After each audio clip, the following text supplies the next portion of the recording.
आप सभी का दिनेश सर क्लासेस में हार्दिक स्वागत है, अभिनंदन है, नमस्कार, राधे राधे, जय श्री कृष्णा। आज हम कॉस्ट अकाउंटिंग के चैप्टर मटेरियल कॉस्ट कंट्रोल के बारे में बात करेंगे। आइए स्टार्ट करते हैं।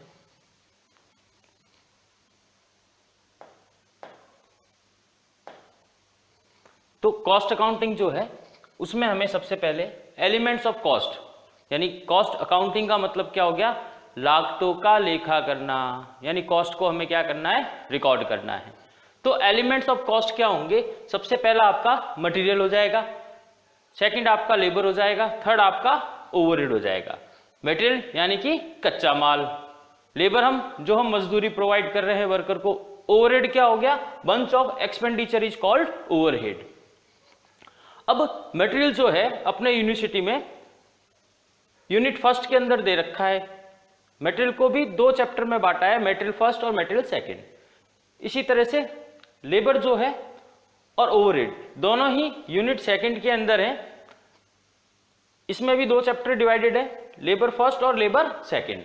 और ओवरहेड की बात कर लें, ईच यूनिट, हर यूनिट के अंदर 2 नंबर के 2 क्वेश्चन आएंगे, 2 क्वेश्चन 2 मार्क्स। एक क्वेश्चन 7 मार्क्स का आएगा जो कि प्रैक्टिकल हो सकता है, एक थ्योरी ऑप्शनल में रहेगा उसकी, और एक क्वेश्चन 15 मार्क्स का आएगा। अगर हम एक यूनिट की बात करें, सिंगल यूनिट जो है आपको 26 मार्क्स प्रोवाइड करेगी।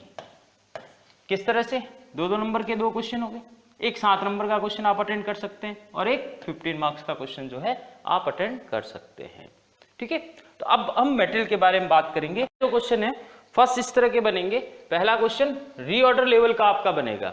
रीऑर्डर लेवल निकालने का फॉर्मूला हो जाएगा maximum consumption into maximum period. अब दूसरा इसमें क्या पूछ सकता है, फॉर्मूला हुआ ROL minus normal consumption into normal period. अब बात करें मैक्सिमम स्टॉक लेवल की, तो फॉर्मूला बनेगा ROL plus ROQ minus minimum consumption into minimum period. अब फोर्थ की बात कर ले भाई, एवरेज स्टॉक वो पूछेगा, तो जो सेकंड का आंसर आया और थर्ड का आंसर आया दोनों को ऐड कर लो, यानी minimum stock level plus maximum stock level divided by 2 आप कर लेंगे तो आंसर निकल के आ जाएगा। तो अगले पहले एक और ये देख लेते हैं। आज अपन 2 टॉपिक कवर कर लेंगे। तो सेकंड क्या है, इकोनॉमिक ऑर्डर क्वांटिटी पूछा जाएगा कि भाई एक जो आपका मैन्युफैक्चरर है वो रॉ मटेरियल को कितने लॉट में मंगाए कि उसको सबसे सस्ता पड़े। ठीक है, तो इकोनॉमिक ऑर्डर क्वांटिटी कैसे निकालेंगे, तो EOQ निकालने के लिए फॉर्मूला हो जाएगा आपका 2A multiply by B upon C percentage of S, वो भी होल रूट के अंदर। तो A का मतलब हो गया एनुअल कंजप्शन, A का मतलब क्या हो गया भाई, एनुअल कंजप्शन A का मतलब हो गया। B का मतलब हो गया पर ऑर्डर कॉस्ट, भाई आप ऑर्डर करोगे तो ऑर्डर करने की कुछ ना कुछ तो लागत आएगी। C हो जाएगा आपका कैरिंग कॉस्ट, माल को लाने का खर्चा। 4 हो गया आपका कॉस्ट पर यूनिट, ठीक है ना, पर यूनिट कॉस्ट।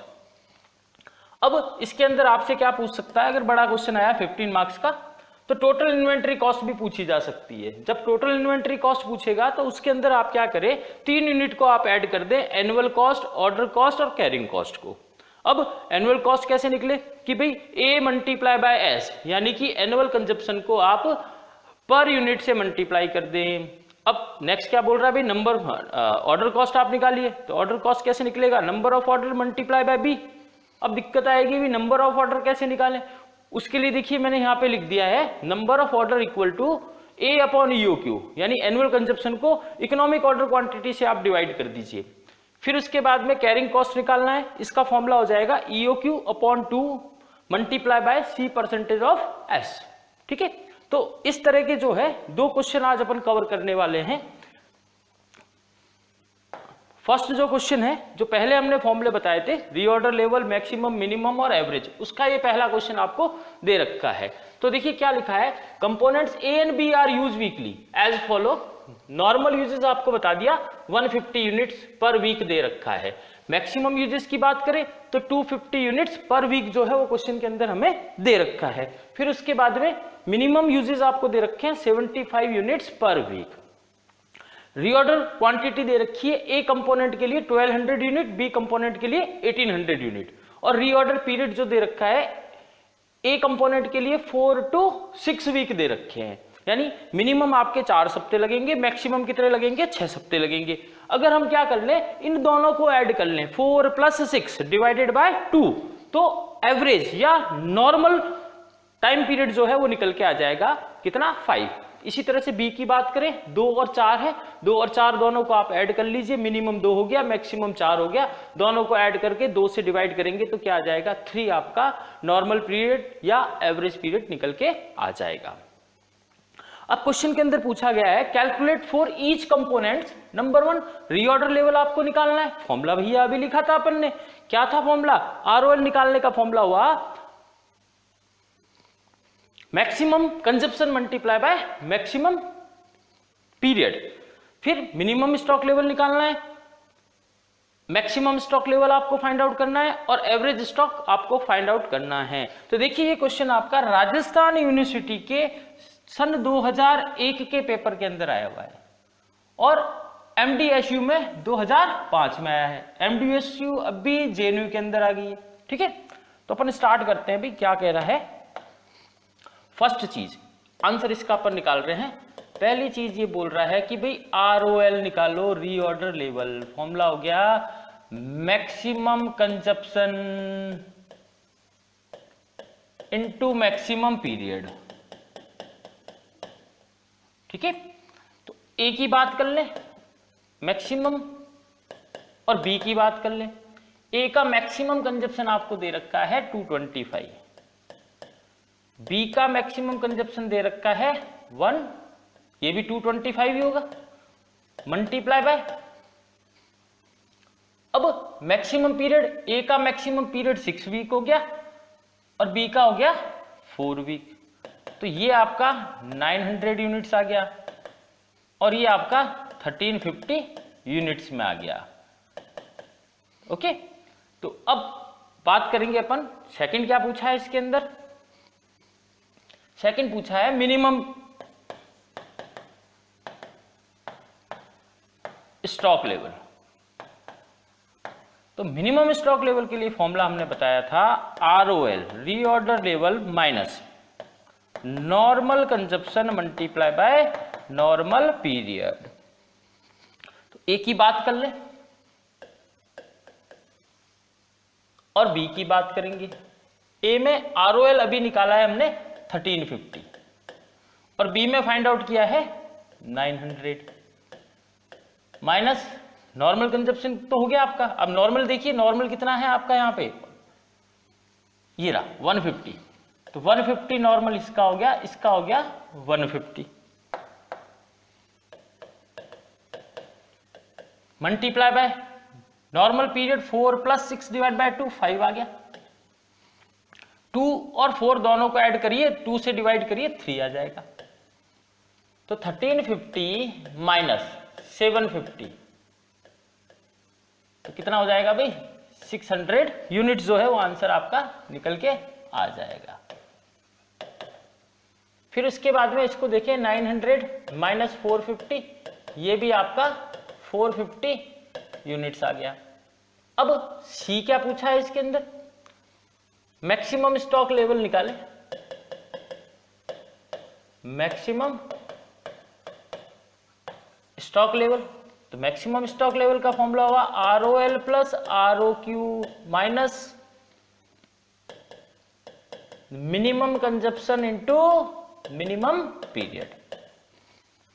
तो ए की हम बात कर रहे हैं, ए के लिए आरओएल हमने निकाला 1350, बी की बात करेंगे, बी के लिए मैंने कितना निकाला है अभी यहाँ पे 900 प्लस रीऑर्डर क्वांटिटी क्वेश्चन के अंदर गिवन है कितनी दे रखी है 1200, और बी के लिए कितना है 1800 माइनस। अगर मान लो क्वेश्चन के अंदर भाई आरओक्यू नहीं हो तो भैया लिखने की जरूरत ही नहीं है।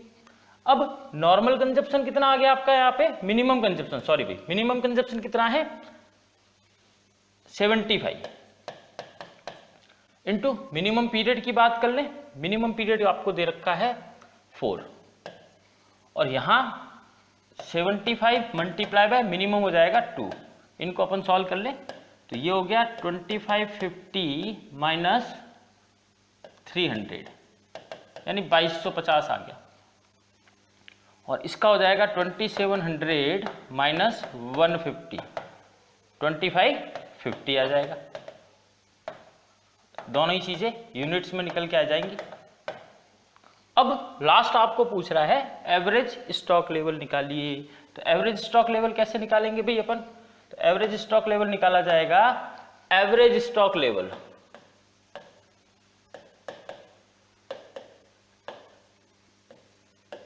क्या बताया था? Minimum stock level plus maximum stock level divided by 2। अब ए की बात करें, बी की बात करें।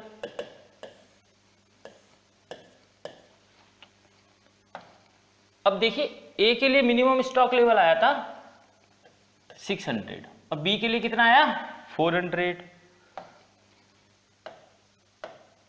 तो लिख लेते हैं अपन 600 और कितना था, वापस देख लें 450 प्लस मैक्सिमम जो है वो कितना आया है 2250 और 2550।